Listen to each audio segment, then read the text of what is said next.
這個地圖的一個開場啊，這個高速上現在沒有一輛車。然後我們再看一下整個地圖啊，這個城市來說，它是一個小島。那這個小島有點特殊，這高速呢，它可以環繞着我們這個懸崖，最終走到這個深坑裡面。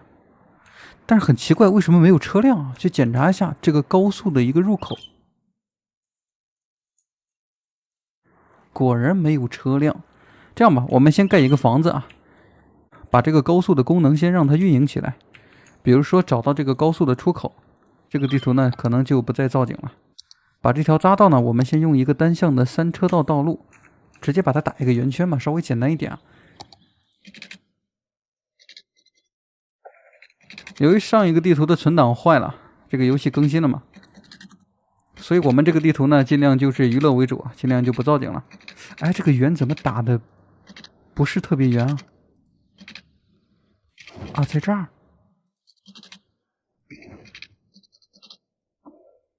我去，這個圓太不圓了啊！這樣吧，哎，我們可以反方向啊，最後把它去連接一下。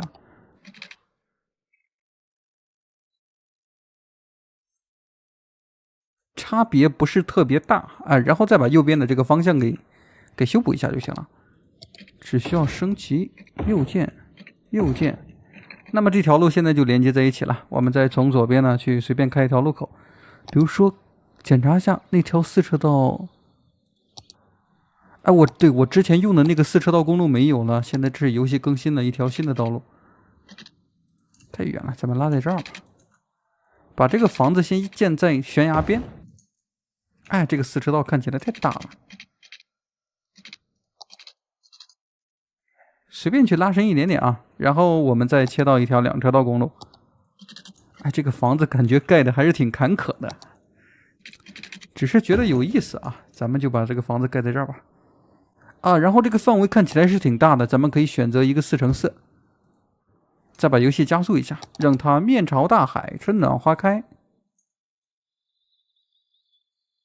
公園住宅區，哎，這個房子蓋的還是挺快的啊。哎，這家的陽台感覺它的位置有點不是太對啊。如果說它面向大海的話，它的風景會不會稍微好一點？那麼接下來水電的問題。找一下啊，這個地圖看一下有沒有自帶的發電廠啊，或者抽水站什麼的。沒有水，沒有電啊。那稍簡單一點啊，我們可以在附近去放一個風力發電機。反正在山上的話，它產生的電量會稍微高一點，預計8兆瓦，然後再用電線把它連接一下。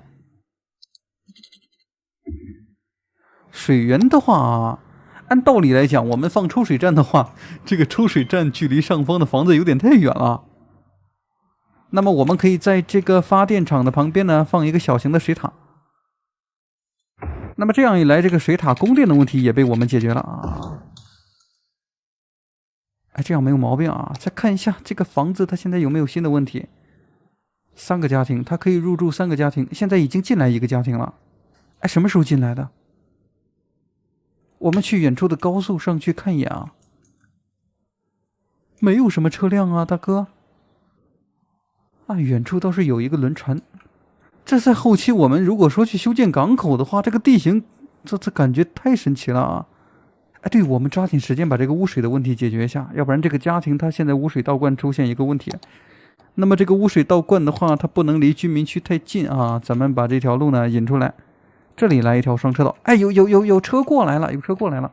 我現在遊戲是3倍的一個速度啊，我們把速度恢復到1倍。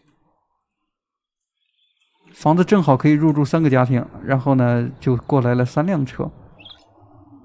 開家回車中啊，沒有問題，就是沒有為他們修建停車場啊，所以他們把這個車呢停在路邊了。這個先不着急，我們去遠方看一下那個什麼，剛才說的那個污水倒灌的問題是吧？把這條路先引過來。環島上的道路好像有點不太一樣啊，這個污水處理還不能離我們的水塔太近，咱就開一個強制。直接把這條路拉在這兒，可能是醜了一點啊，但是我們這個山呢，地形是非常不規則的。那麼我們來一個內陸的污水處理，再把它的水源去連接一下。那麼這個家庭它現在污水倒灌的問題就會得到解決了。咱們點開這個房子的詳細信息啊，它目前已經入住了4個兒童、1個青年、3個成人啊，接下來也就是说需要为他们解決工作了，是吧？不過現在只過來一個家庭，有點不是太合理啊。咱們去遠方去看一下，它的電已經連接在一起了。那現在沒有什麼別的問題啊，我們可以把這個村莊的規模給它做起來。剛才用的是一條兩車道，這條兩車道呢，先這樣演過來。哎，做經營感覺太爽了，不用造景，不用我們去思考。這樣，就是靠近高速的位置，我們留一點隔離帶。這裡有一條鄉間的小路，然後咱們再隨便的去開幾條小型的路口，就把房子不規則的蓋在這兒吧。低密度住宅區，4格，然後這裡來一個3×3的啊。大家也不要問我為什麼這個時候可以蓋高樓，因為我把這個全解鎖的模組給開了，不開的話這個地圖玩不了。全部蓋小別墅的話升級是很慢的。再加速一下，房子得快速蓋起來，蓋起來以後我們再為他們解決工作啊。你看這裡有一個山坡，它其實是正好的。然後通過這條小路呢，咱們繼續讓它向前。再檢查一下這裡的地形啊，這裡的地形的話，咱們蓋房子的話就不用想那麼多了。這樣行嗎？啊，可以。OK， 水源再連過來啊，這裡的水源還是比較好連接的。哎，第一個房子怎麼了，大哥？犯罪率過高。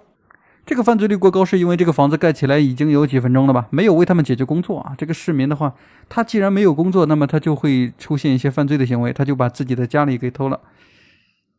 這從邏輯上是沒有問題的。那麼我們解決辦法是：一，可以為他們建設一個警察局；二呢，是可以為他們解決工作。作為村莊的第一個警察局，這樣咱們起到一個震懾的作用啊，直接把它放在進入村莊的入口。那麼一個小型的警察局就好了。就這個警察局有點地形不是太平整，看一下能不能調整一下。先把它升高。我去，太簡陋了吧。前方的停車位看起來有點歪啊，咱們這樣把它稍微換一個方向，建築遷移。剛想把它降低一點啊，那就這樣了，不管它了。它已經出動了2輛警車了，然後這個小型的警察局呢，它可以看守20名囚犯。我們現在這個村莊有62個市民，可以夠用了。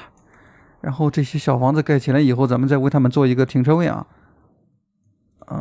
說起停車位，在村莊裡面去建一個平面的停車位的話，哎，不對，這次更新了以後，好像有一些。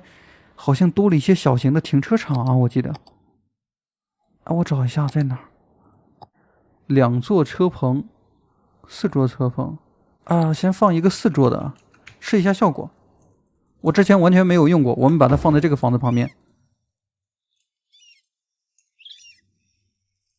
這簡單木質車棚擁有4個停車位啊，但是沒有看到這個停車位的選項。我們可以把前方的這個道路呢設置一下，讓它禁止停車。